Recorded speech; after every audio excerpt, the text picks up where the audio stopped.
Hello, Leela and Arjuna. Today I'm going to read you a Dr. Seuss book.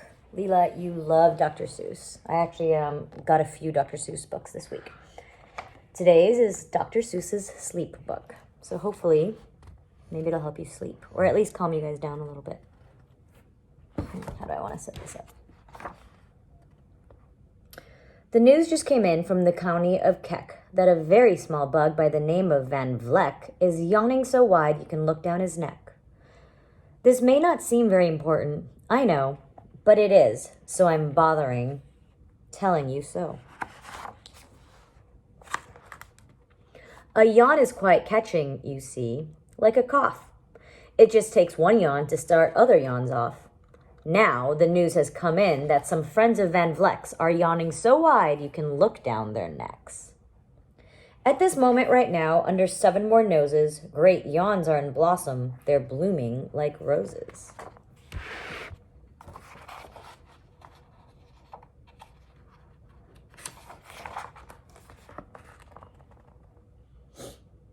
The yawn of that one little bug is still spreading. According to latest reports, it's heading across the fields, through the sleepy night air, across the whole country toward every which where. And people are gradually starting to say, I feel rather drowsy, I've had quite a day. Creatures are starting to think about rest. 2 biffer-bomb birds are now building their nest. They do it each night, and quite often I wonder, how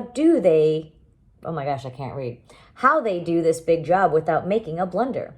But that is their problem, not yours, and not mine. The point is, they're going to bed, and that's fine.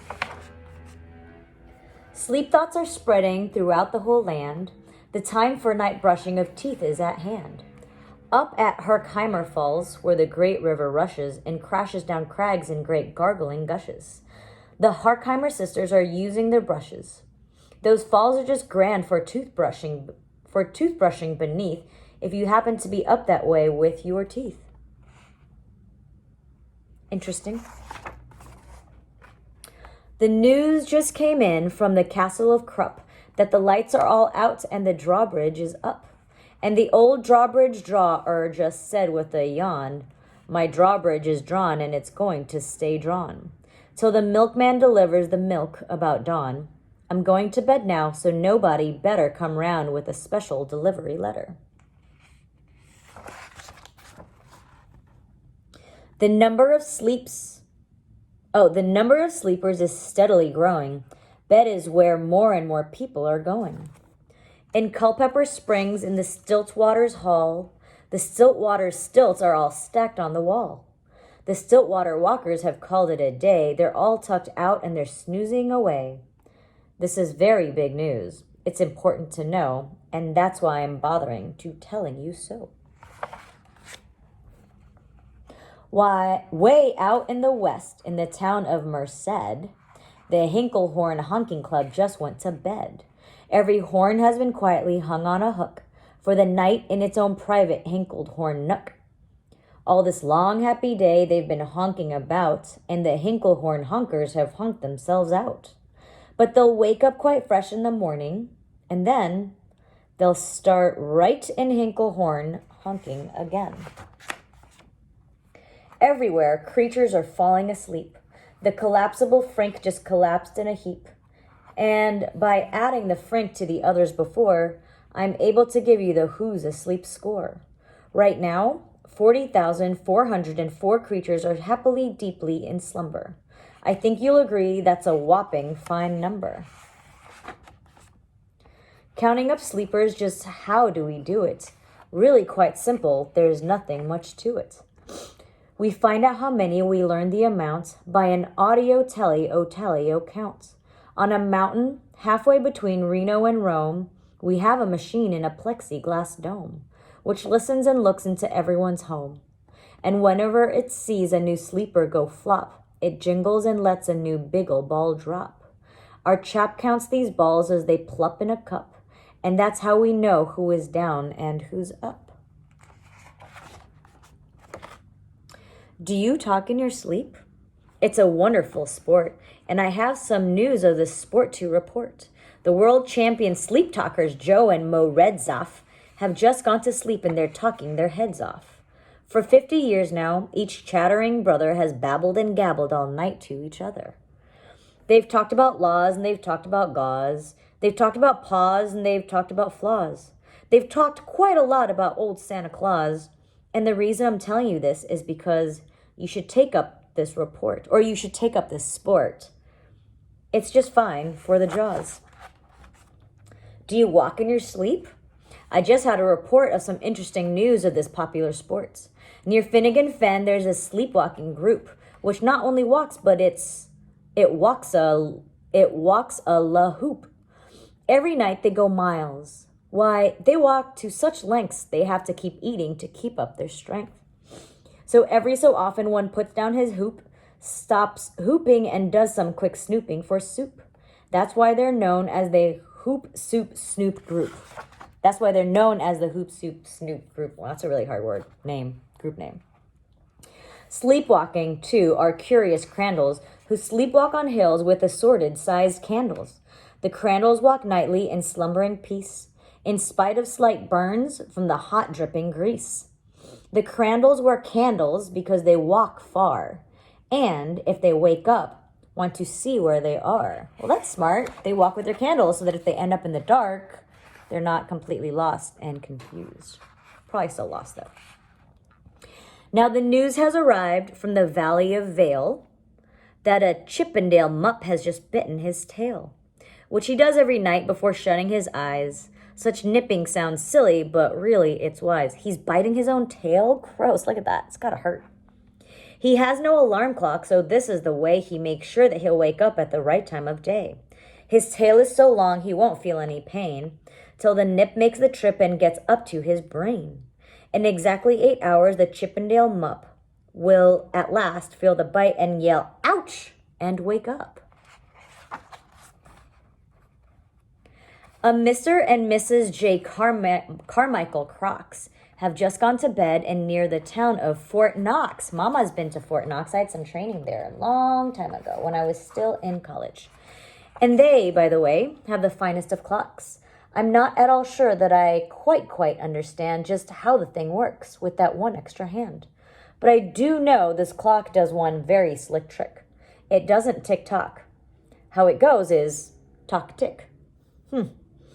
So with ticks in its talker and talks in its ticker, it saves lots of time and the sleepers sleep quicker.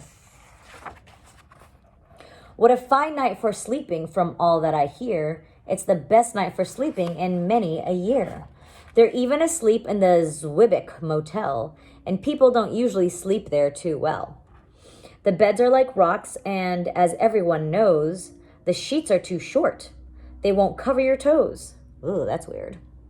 So if people are actually sleeping in there, it's a great night for sleeping. It must be the air. Well, so I guess they like it. It's a great night for snores. I just had a report of some boys who are tops in this musical sport. The snortiest snores in all our fair land are Snorter McPhail and his Snort Band. This band can snore Dixie and Old Swain River so loud it would make 40 elephants shiver. The loudest of all of the boys is McPhail. He snores with his head in a 3-gallon pail. That's funny.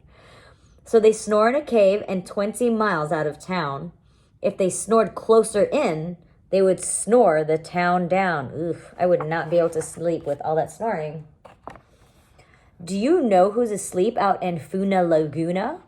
Two very nice Funa Laguna baboona. We've added them into our Who's Asleep count, which has grown to a really amazing amount. Exactly 8,808,000 creatures are sleeping now. Isn't that great? It's a lot of creatures sleeping at the same time. A Jed is in bed, and the bed of a Jed is the softest of beds in the world, it is said. He makes it from pom-poms. He grows on his head. And he's sleeping right now on the softest of fluff, completely exhausted from growing the stuff. Do you see that it's attached to his head? It's part of the antenna. It's kind of weird, huh? He grows them on his head, and then he piles them all, and he sleeps on it. Imagine just sleeping on your hair. It's kind of weird. The news has come in from the district of Doft that 2 oft are asleep and they're sleeping aloft. And how are they able to sleep off the ground? I'll tell you. I weighed one last week and I found that an oft is so light he weighs minus 1 pound. That's cool. So they're like balloons. They're just floating as they sleep. A moose is asleep. He's dreaming of moose drinks. A goose is asleep. He is dreaming of goose drinks. That's well and good when a moose dreams of moose juice, and nothing goes wrong when a goose dreams of goose juice. But it isn't too good when a moose and a goose start dreaming they're drinking the other one's juice. I love Dr. Seuss. It's so silly. Moose juice, not goose juice. Moose juice, not goose juice, is juice for a moose, and a goose juice, not moose juice, is juice for a goose. What? Moose juice, not goose juice, is juice for a moose, and goose juice, not moose juice, is juice for a goose. That was so confusing. So when goose gets a mouthful of juices of mooses, and moose gets a mouthful of juices of gooses, they always fall out of their bed screaming screams. So, I'm warning you now, never drink in your dreams. Because you might drink the wrong drink if you're a moose or a goose. Okay. Speaking of dreaming, I think you should note that the Bumbletub Club is now dreaming afloat. Every night they go dreaming down Bumbletub Creek, except for one night every 3rd or 4th week. They stop for repairs because their Bumbletubs leak. But tonight they're afloat, full of dreams, full of bliss, and that's why I'm bothering telling you this. At the fork of the road, in the Vale of Vamode, 5-foot weary salesmen have laid down their load. All day they've raced round in the heat at top speeds, unsuccessfully trying to sell Zizzer-Zoof seeds, which nobody wants because nobody needs. I don't even know what that is, so I definitely don't need it. What do you think, Leela? Tomorrow will come, they'll go back to their chore, they'll start on the road Zizzer-Zoofing once more. But tonight they've forgotten their feet are so sore, and that's what the wonderful nighttime is for. Everywhere, creatures have shut off their voices.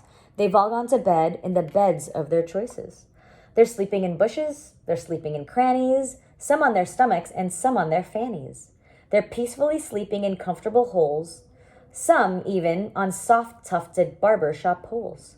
The number of sleepers is now past the millions. The number of sleepers is now in the billions. They're sleeping on steps and on strings and on floors, in mailboxes, ships, and the keyholes of doors. Every worm on a fishhook is safe for the night. Every fish in the sea is too sleepy to bite.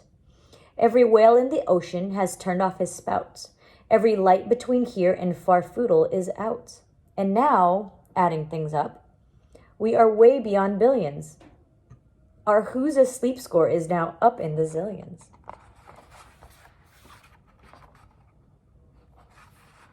$99 9,000,000,002 creatures are sleeping.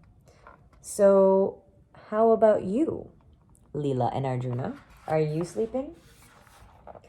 When you put out your light, then the number will be 99,000,000,009,000,003. Or 4 if it's Arjuna and Leela. This was a long book. Good night, guys. I hope you're sleeping.